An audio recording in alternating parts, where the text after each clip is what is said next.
WhatsApp guys, आज हम लोग का 34th प्रोग्राम है और इसमें हम लोग कोई नंबर ले रहे होंगे यूज़र से और इवन ऑड प्रिंट करा रहे होंगे। अब आप लोग बोलो ये क्या बकवास है, हमने तो ये पहले भी कर रखा है फिर स्टेटमेंट से।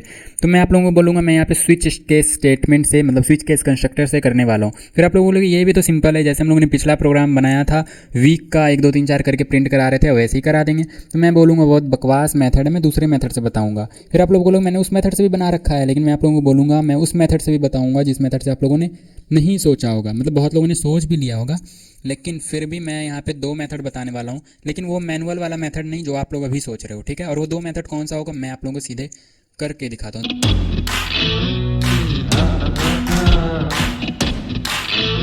सबसे पहले हम लोग यहाँ पे हैश इंक्लूड stdio.h अपना लिख लेते हैं।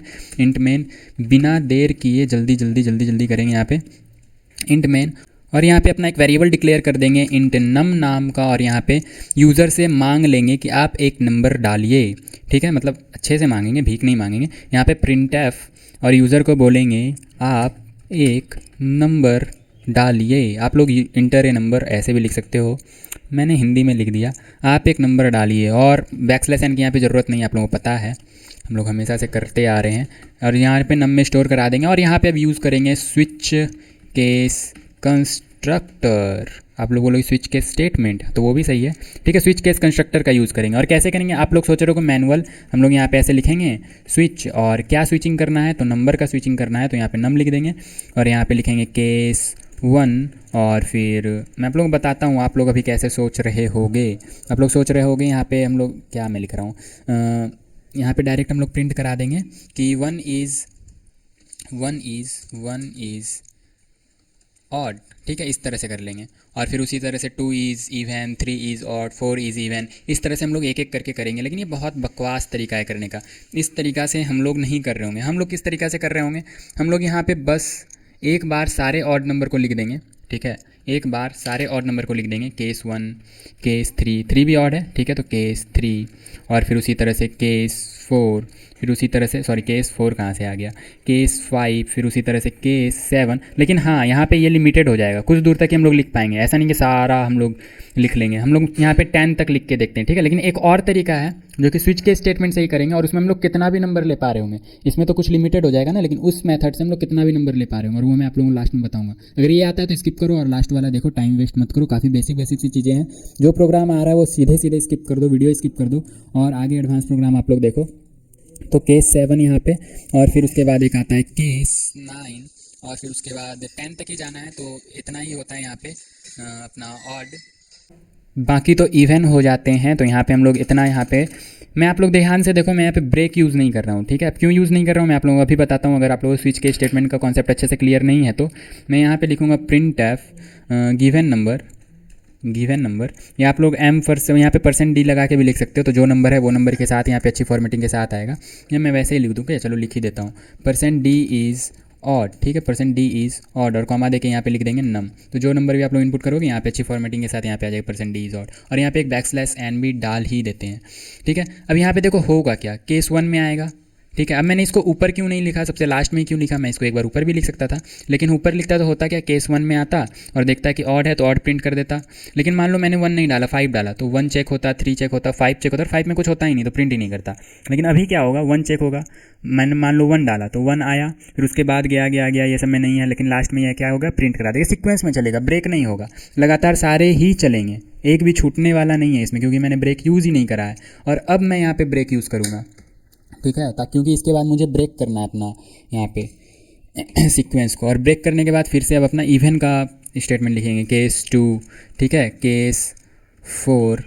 और ये आप लोग पर नहीं आ रहा है, थोड़ा भी कन्फ्यूज़न हो रहा है, तो आप लोग स्विच के स्टेटमेंट वाला थ्योरी वाला कॉन्सेप्ट देखो, या पिछला वीडियो देखो, हम लोग ब्रेक लगा के कैसे यूज़ करते हैं, बिना ब्रेक के कैसे यूज़ करते हैं, 5 और 6। और यहाँ पे केस, और डेफिनेटली ये बहुत भद्दा तरीका है, इस तरीके से तो ऐसे सब प्रोग्राम नहीं बनाएंगे हम लोग। और केस 7 मैंने लिख दिया बातों बातों में, केस 8 और केस 10 तक ही जाना था इसमें तो केस 10, और यहाँ हम लोग क्या प्रिंट एफ करा देंगे, प्रिंट एफ %d, और फॉर्मेट डॉक्यूमेंट से अभी हम लोग फॉर्मेटिंग सही कर लेंगे, कॉमा देके नम, ठीक है। तो अब आप लोगों को समझ में आ गया यहाँ होगा क्या। और अगर यहाँ पे और कोई नंबर डाला गया तो लिख देंगे इनवैलिड नंबर बाय डिफ़ॉल्ट, यहाँ पे लिख ही देते हैं default print F invalid number, ठीक है, इनवैलिड नंबर, देखो इस तरह से लिख देंगे। तो आप लोगों को समझ में आ गया होगा कैसे होगा। यहाँ पे केस 1 पे आएगा, केस 2 पे आएगा। अगर ये सब में से कोई भी एक आता है तो लास्टली ये प्रिंट तो होना ही है, क्योंकि ये प्रिंट होने के बाद ही ब्रेक हो रहा है। इस प्रिंट होने के बाद ये बाहर आ जाएगा। और अगर ये सब में कुछ नहीं आता है तो ये सब में तो कुछ एग्जीक्यूट नहीं होगा, ना कि ब्रेक तक भी नहीं पहुँचेगा, ये यहाँ जंप कर जाएगा, ठीक है। और अगर ये सब में कुछ आ जाता है तो यहाँ पे इवन प्रिंट हो जाएगा। और एक बार मैं फॉर्मेट डॉक्यूमेंट कर दूँ ताकि ये थोड़ा अच्छा दिखे। यहाँ पे देखो अब ये अच्छा दिख रहा है इस तरह से। और मैं आप लोगों को रन करा के दिखाता हूँ ये भी कैसे काम कर रहा होगा। और यहाँ पे एरर क्यों आ रहा है, हम लोगों ने सब चीज़ तो सही लिखी है। यहाँ पे स्विच का शायद हम लोगों ने स्पेलिंग गलत लिख दिया। बताओ, मुझे स्विच का स्पेलिंग नहीं आता है, ठीक है। स्विच, अब देखो ये सही है बिल्कुल। और रन करके देखते हैं कंट्रोल शिफ्ट बैकआउट से। और यहाँ पे क्या लिखेंगे, यहाँ पे लिखेंगे GCC और बहुत सारा सी लिख दिया मैंने। प्रोग्राम अपना 34, ठीक है, 34.c। और फिर यहाँ क्या लिखेंगे, ./a.exe और इंटर करेंगे। आप एक नंबर डालिए, मान लो मैंने डाला 5। 5 क्या है, यहाँ पे ऑड है तो देखो 5 इज़ ऑड। फिर से करेंगे, आप एक नंबर डालिए। 6। 6 क्या है, इवन है तो 6 इज़ इवन। इवन और इनवैलिड अब देखो एक साथ प्रिंट हो गया। मैं यही कहना चाह रहा था, इवन और इनवैलिड एक साथ क्यों प्रिंट हुआ, क्योंकि यहाँ के बाद मैंने ब्रेक लगाया ही नहीं, तो साथ ही साथ ये भी चल गया। ये सब में से आप लोग कुछ भी डालोगे तो ये तो आएगा ही, लेकिन इसके साथ साथ ये भी फ्लो में बहता जाएगा, है ना। यहाँ पे ब्रेक लगाना बहुत ज़रूरी है। ब्रेक अब नहीं बहेगा ये। तो कंट्रोल शिफ्ट बैकआउट से रन कराते हैं। और देखो यहाँ पे GCC, और मैं बार बार क्यों लिख रहा हूँ, एक बार मैंने लिख दिया ना, एरो से आप लोग ऐसे कर सकते हो, ठीक है। और यहाँ पे क्या करेंगे हम लोग, टाइप 6। तो देखो 6 इज़ इवन। और कुछ टाइप करोगे 10 के बाहर तो यहाँ पे बताएगा इनवैलिड नंबर। तो ये बिल्कुल सही रन कर रहा है। और यहाँ पे कंसोल में क्लियर करता हूँ, और मैंने कुछ और ही कर दिया, क्लियर। और मैं आप लोगों को इसका दूसरा मेथड बताता हूँ जिसमें आप लोग स्विच के स्टेटमेंट का यूज़ कर रहे होगे, लेकिन आप लोग उसमें कोई भी नंबर इनपुट कर पा रहे होगे, कोई नंबर इनवैलिड नहीं होगा। कोई भी नंबर मतलब कोई भी नंबर, ठीक है। तो इसको फिलहाल मैं यहाँ पे कमेंट आउट कर देता हूँ। कमेंट आउट, इस तरह से मैं यहाँ पे करूँगा कमेंट आउट। और मैंने शायद ये भी ले लिया, इसको नहीं लेना था।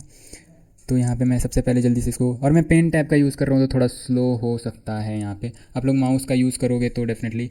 और मैंने यहाँ पे कमेंट करने के बजाय कंट्रोल और वहाँ पे ये स्ट्रिंग यूज़ कर लिया, इसलिए 2 साइड ओपन हो गया यहाँ पे। आप लोग ऐसा भी कर सकते हो, अगर आप लोग 2 प्रोग्राम एक साथ रन कर रहे हो, एक से देख के एक में छाप रहे हो, या वैसा कुछ कर रहे हो तो कर सकते हो, ठीक है। अब मैं यहाँ पे क्या करूँगा, मैं दूसरा कंडीशन आप लोगों को दिखाता हूँ कैसे करेंगे।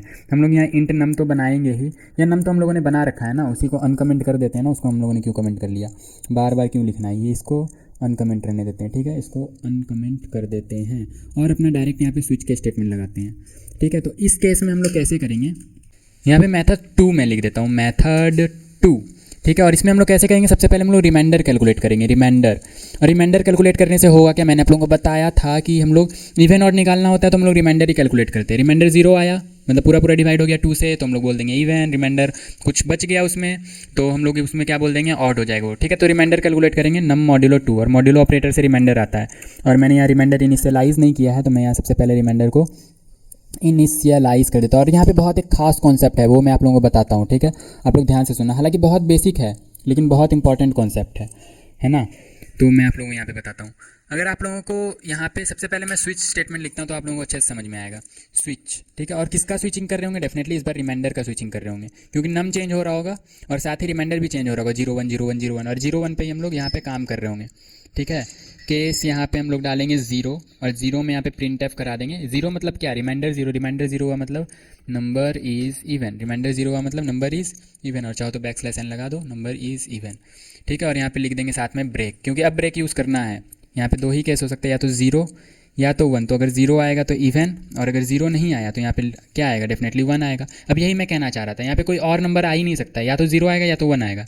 2 से जब भी डिवाइड करते हो आप लोग तो रिमाइंडर क्या बचता है, या तो 0 या तो 1, ठीक है। या तो 0 बचेगा या तो 1। अगर और किसी से डिवाइड कर रहे हो तो हो सकता है 2 रिमाइंडर बच जाए, 6 रिमाइंडर बच जाए, तब स्विच के स्टेटमेंट लगाना थोड़ा सा मुश्किल हो जाएगा। लेकिन इस केस में इवन और ऑड में अगर आप लोगों को कोई स्विच के स्टेटमेंट लगाने बोलता है तो आप लोग ये रिमाइंडर वाला मेथड आराम से लगा सकते हो, क्योंकि इसमें 2 ही केस आएगा, या तो 0, या तो रिमाइंडर 0 आएगा, या तो रिमाइंडर 1 आएगा। तो रिमाइंडर कैलकुलेट कर लो और यहाँ पे एक केस में लिख दो 0, एक केस में लिख दो 1। तो अगर 1 आ रहा है मतलब रिमाइंडर बच रहा है, रिमाइंडर बच रहा है मतलब पूरा पूरा डिविजिबल नहीं है। यहाँ पे हम लोग लिख देंगे number is odd, number is odd. और चाहो तो \n लगा लो आप लोगों को पता होगा \n कहाँ लगाना है नहीं लगाना, अपनी फॉर्मेटिंग के हिसाब से \n लगा लो। और लास्ट में लिख देते हैं रिटर्न ज़ीरो। ठीक है, और अब रन करा के देखते हैं। तो आप लोगों को उम्मीद है प्रोग्राम समझ में आ गया होगा। ऊपर हम लोगों ने क्या किया, ऊपर तो हम लोगों ने बस नंबर ले लिया, यहाँ पे रिमाइंडर लिख लिया, और फिर यहाँ नीचे क्या कर रहे हैं हम लोग, रिमाइंडर कैलकुलेट कर रहे हैं, रिमाइंडर को स्विच कर रहे हैं। रिमाइंडर या तो जीरो आएगा या तो वन आएगा। मान लो हम लोगों ने 2 इनपुट किया, तो 2 में रिमाइंडर कैलकुलेट होगा जीरो, तो यहाँ पे जीरो में ये प्रिंट हो जाएगा, 1 होगा तो यहाँ पे आप लोग समझ गए होगे। कंट्रोल शिफ्ट एंड बैकवर्ड से रन कराता हूँ, और यहाँ पे अरे यार GCC अपना प्रोग्राम का नाम, प्रोग्राम 34.c, और मैंने शायद एक बार कर रखा है तो मैं ये बार बार क्यों करा रहा हूँ। ठीक है, प्रोग्राम 34.c। तो यहाँ पे ये ऐसा एरर क्यों आ रहा है, मैंने कुछ गलती लिखा क्या, मैंने प्रिंटफ की जगह कुछ और यहाँ पे लिख दिया। प्रिंटफ लिखना था, मैंने क्या पतीनफ कुछ लिख दिया, प्रिंटफ। आप लोगों से ऐसी गलती नहीं होनी चाहिए। मैं तो बड़ा बकवास, मतलब कीबोर्ड ठीक है लेकिन मैं ही गलत लिख रहा हूँ। प्रिंटफ अब सही है। और पेन टैब थोड़ा यूज़ कर रहा हूँ तो शुरुआत में यूज़ करने में थोड़ा अनकंफर्टेबल लगता है, आप लोगों को पता ही हो। कंट्रोल शिफ्ट बैकवर्ड से एक बार और रन कराते हैं, और यहाँ पे कहाँ गया अपना प्रोग्राम 34। तो अब देखो सही रन कर रहा है, और यहाँ पे अब आप लोग का लिमिटेशन ख़त्म हो गया। अब आप लोग 10 से ज़्यादा नंबर भी डाल सकते हो, 25 डाल दो, नंबर इज़ ऑड। और मैंने डिफ़ॉल्ट नहीं लिखा है क्योंकि अब आप लोग यहाँ पे कोई भी नंबर डाल सकते हो, 36 डाल दो। ठीक है, ओ सॉरी, रन भी तो कराना होता है, ऐसे ही 36 नहीं डालना होता है। 36 डाल दो तो नंबर इज़ इवन, या फिर कुछ और डाल दो, यहाँ पे 21 डाल दो तो नंबर इज़ ऑड। देखो बिल्कुल सही रन कर रहा है। तो इस तरह से आप लोग कर सकते हो। और ये मैंने क्या कर दिया, मैं इसको क्लियर कर देता हूँ और इसको बंद करता हूँ, और आप लोगों को एक बार और दिखाता हूँ। मैंने मैनुअली कुछ भी टाइप नहीं किया। ठीक है, मैनुअल वाला वो जो मेथड होता है, केस 1 में ये कर दो, केस 3 में ये कर दो, केस 5 में ये कर दो, उससे अच्छा आप लोगों को बहुत सारे केस सिमिलर है तो उस सारे केस को एक साथ लिख दो और एक बार प्रिंटफ यूज़ कर लो, तो ये सारा केस एक साथ एग्जीक्यूट हो जाएगा। कोई भी एक अगर आ रहा है तो ये सारा एक साथ एग्जीक्यूट हो जाएगा। ठीक है, और यहाँ पे ऐसा है तो यहाँ पे एक साथ लिख दो, एक साथ एग्जीक्यूट हो जाएगा। ठीक है, इसी तरह से हम लोग एक और प्रोग्राम आगे बनाएंगे मंथ और वेदर से रिलेटेड, कि मतलब उसमें होता है ना कि एक रेंज ऑफ मंथ में एक वेदर होता है, दूसरे रेंज ऑफ मंथ में दूसरा वेदर आता है, तो वो बनाएंगे। आप लोग वहाँ पे मंथ का नंबर प्रिंट करोगे और वहाँ पे आप लोगों को इनपुट में आ रहा होगा कि मानसून सीज़न चल रहा है, विंटर सीज़न चल रहा है, तो वो हम लोग नेक्स्ट प्रोग्राम होगा वो हम लोगों का। तो ये प्रोग्राम आप लोगों को समझ में आ गया होगा। मिलते हैं अपने नेक्स्ट प्रोग्राम में, तब तक के लिए आप लोग अपना प्रोग्रामिंग का सीरीज़ जारी रखो। और मैं बोलूँगा कि ये सब जो बेसिक चुन्नू मुन्नू सा प्रोग्राम है एक बार में आप लोग 10-15 देख के ख़त्म कर दो। ठीक है, और शुरू में तो सब मोटिवेट रहते हैं तो आप लोग के लिए काफ़ी आसान होगा, अभी नया नया मोटिवेशन है, तो 10-15 प्रोग्राम देख के सीधे ख़त्म कर दो। ठीक है, और सीधे 60 प्रोग्राम प्लस चले जाओ और वहाँ पे अच्छे अच्छे प्रोग्राम मिलेंगे, तो 1-2 प्रोग्राम एक दिन में बनाओ, या 2-3, जितनी भी आप लोगों की एबिलिटी है आप लोग बना सकते हो। फिलहाल अब मिलते हैं अपने नेक्स्ट प्रोग्राम में।